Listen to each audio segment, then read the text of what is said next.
Okay, go.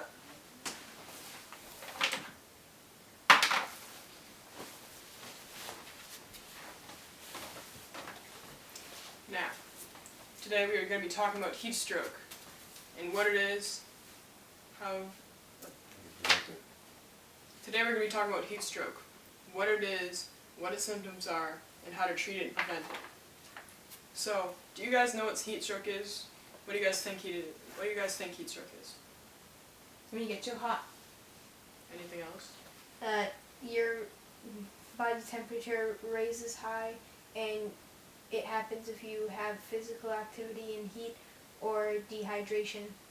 That is pretty much exactly it. It is a form of hypothermia, an abnormally elevated body temperature with accompanying physical symptoms that can change in the nervous system functionality and in your mind, how you feel and think about things, and physically, so what you can do, how you feel, and as he said, your body temperature. Now, heat stroke can be defined as the body normally generates heat as a result of metabolism. So you're warm-blooded and your body will maintain your heat usually around 36 degrees Celsius. Now, in some situations where you exert a large amount of physical activity, like when you're sailing and you're in the boat and it's really hot out, a lot of sun, and you're there for a really long time, working really hard, you can get heat stroke because your body's temperature is getting so high, in some cases above 106 degrees Fahrenheit or 41 degrees Celsius, which is about the body temperature you get when you have a fever. And this can cause dehydration, and with this dehydration you cannot sweat and dissipate the heat and kind of cool your body off. So your body gets really, really heated, really fast, and you cannot do anything about it. Now, heat stroke, when people think of a stroke is usually when there's a decrease in oxygen flow to the brain, but a heat stroke is not like that at all. Heat stroke has nothing really to do with the brain. It is more a physical, nervous system kind of stuff, even though it does include a bit of the brain. But symptoms of a symptoms of a heat stroke can sometimes mimic those of a heart attack or other conditions. Sometimes a person experiences symptoms of heat exhaustion before progressing into a heat stroke. So someone may feel kind of tired and fatigued from kind of heat exhaustion, which is a small part of heat stroke, but then it could develop into much more serious heat stroke.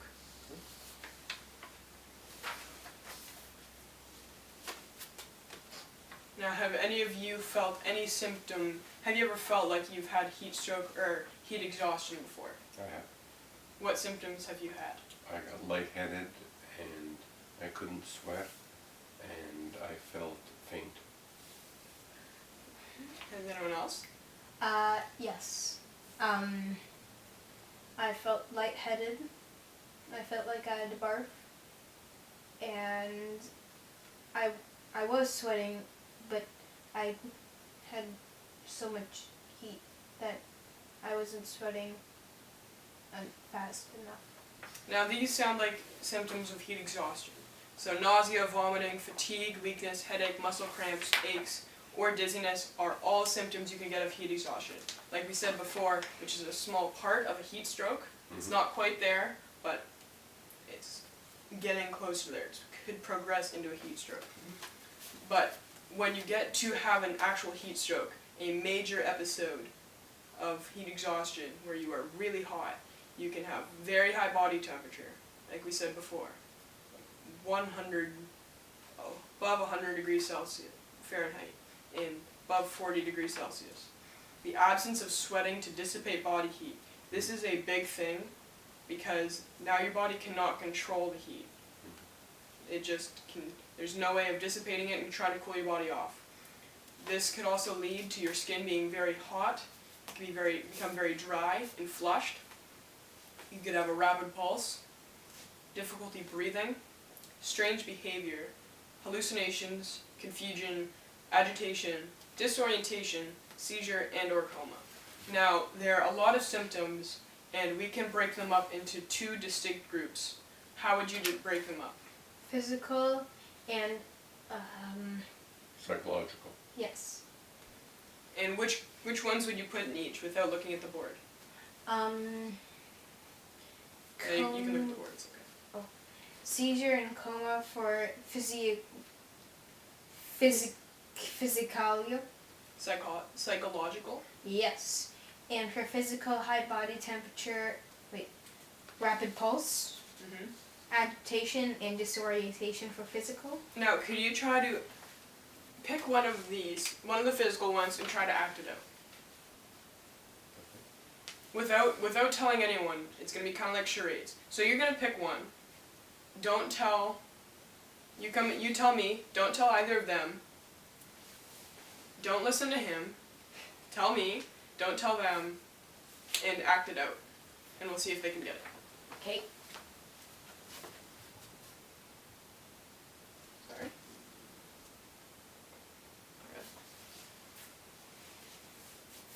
Itching. Itching. He's itching. He's got scratchies. Dry skin. Dry skin. Dry skin. And he's sleepy.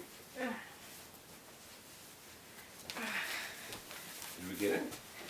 Wait, did you get it? Kind Dry of. skin? Okay.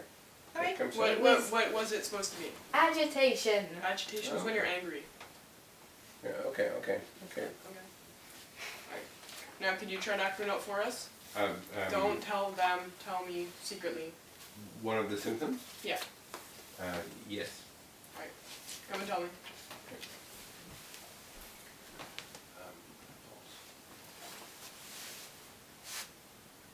Rapid pulse. Right now. Now, could you try to act one out for us? Okay.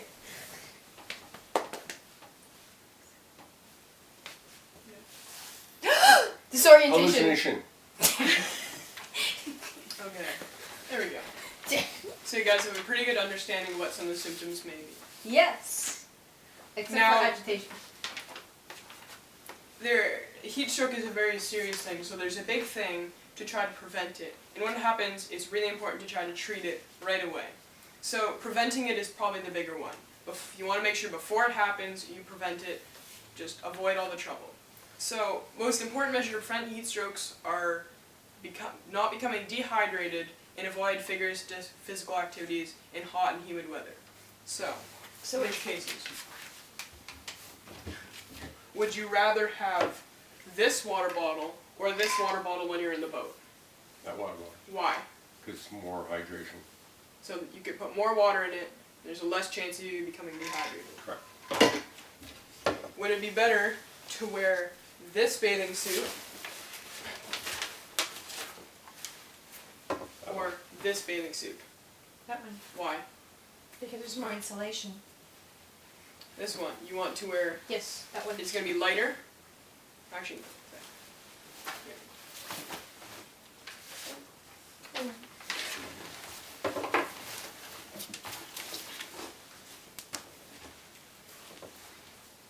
I think you're right. If you have to perform physical activities in hot weather, drink plenty of fluids such as water or sports drinks, but avoid alcohol. But considering some of the sailors here are capable of drinking alcohol, but don't drink and sail. Caffeine, do not drink that, including soft drinks and tea, which may lead to dehydration.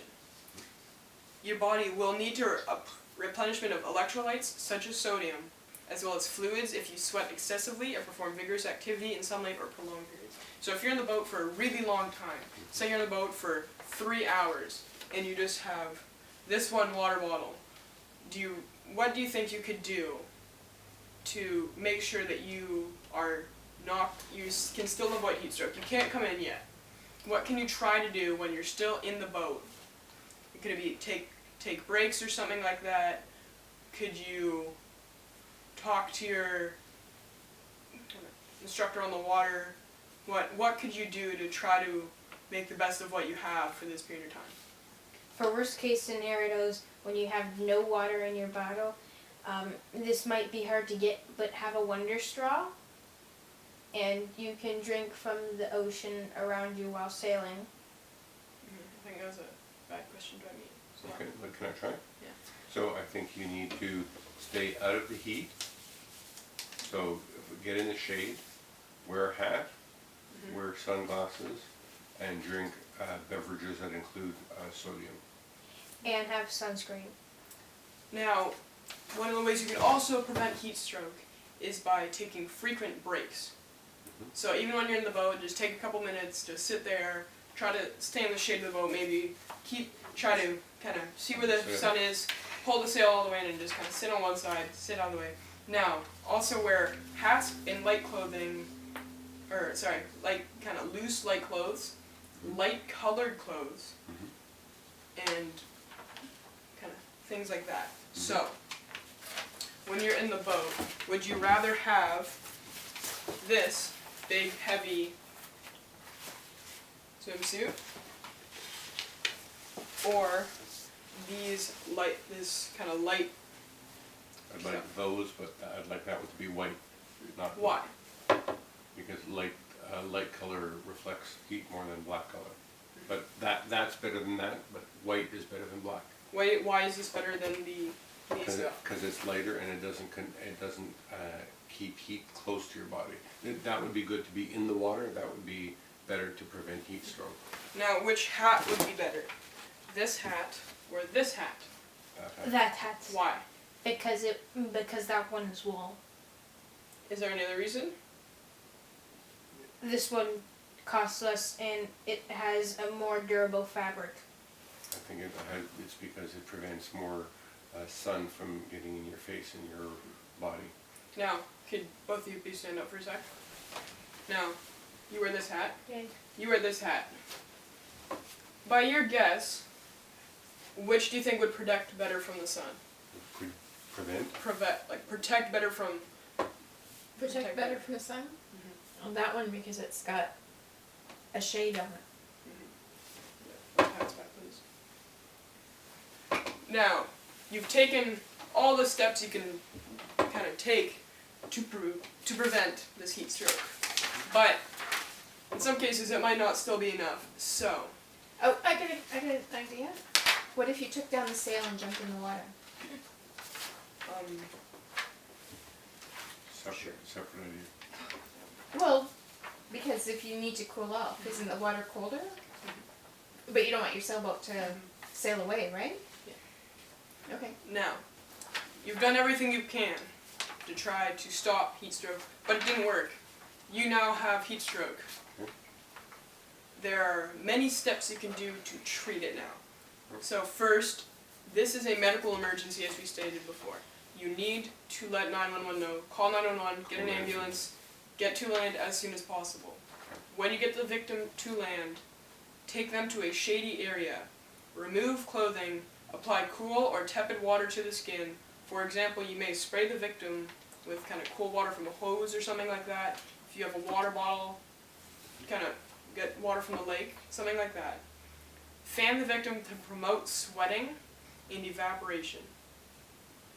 And place ice packs under armpits and groin. These are major spots where you can lose heat from. So putting these things there and applying the cold water will allow them to bring their body temperature back down and stop some of the symptoms and the effects of heat stroke. So why wouldn't you, if you're still by the lake, why wouldn't you take them down to the edge of the lake and have them sit in the cooler water? Because what happens if you fall into the water, or it's less of a risk if you have them plus up somewhere where it's shady. And if you don't have somewhere shady, they're still in the sun. Okay. I just thought because the water's cooler. Just Now, there are times where it's worse and some people may fall unconscious because of heat stroke. But if the person is able to drink liquids, have them drink cool water or other cool beverages that do not contain alcohol or caffeine. You can monitor their body temperature with a thermometer and continue cooling efforts until the body temperature drops to kind of 101, 102 degrees Fahrenheit, which is about the same body temperature as when you have a cold. Now, always notify, as we said before, always make sure you notify 911 immediately. Do not wait, immediately call them. So now, we're going to have kind of a Jeopardy rapid fire kind of game, I'm going to turn the board around and I'm going to ask you a question, and the first person to put up their hand and get the ball sent to them has to answer Okay. the question I give to them. Could someone name for me? You cannot put your hand up until I've asked the question. Could someone please stop laughing at me? Could someone please tell me 3 things they can do for someone who has Heat stroke. Exhaustion. heat stroke? You can apply cold water like a tap. 1, You must take the victim to shaded area 2, and call 911. 3. There we go. You the man. Wait, can I? Wait. Is it on still? Okay, so Alright. Could someone please name 1 physical symptom and 1 psychological symptom of heat stroke? You had your hand up before, so you're unknowledgeable. Rapid pulse and hallucination. Now, what is heat stroke a form of? Hypothermia. What is hypothermia? it is when your body goes hot or cold Could and you has give a me bit of rapid better- change of temperature. That's pretty good. Does it go up or down? It can be either. Which is what he said. Yes. Hypothermia is up. Hypothermia is only when the body temperature goes up. What happens when you're? Oh, okay. But if you're if you get exposed to cold water, you get Yeah. hypothermia. Okay. No. Do I still get the question? Yes. This isn't really for points. It's just asking. What? Right. What is 2 ways you can prevent heat stroke? Yes. 2 ways is you could drink lots of water and keep unhydrated and do non-physical activity in hot weather. You nailed it. Not what I was going to go with it. You nailed it. So I think you guys have done a pretty good job on knowing what heat stroke is. You've learned what it is, what its symptoms are, and how to prevent it. And Do I you win guys have any Jeopardy. other questions for me? Did I win Jeopardy? There's no winner. We're all winners because we all know how How to to what heat stroke is, what its symptoms are, how to prevent it, and how to treat it. The symptoms are frequent breaks. No, I Okay, just okay, that's it. Oh. Good yes. job. We're done. thank you very much. Okay. Okay, thank you.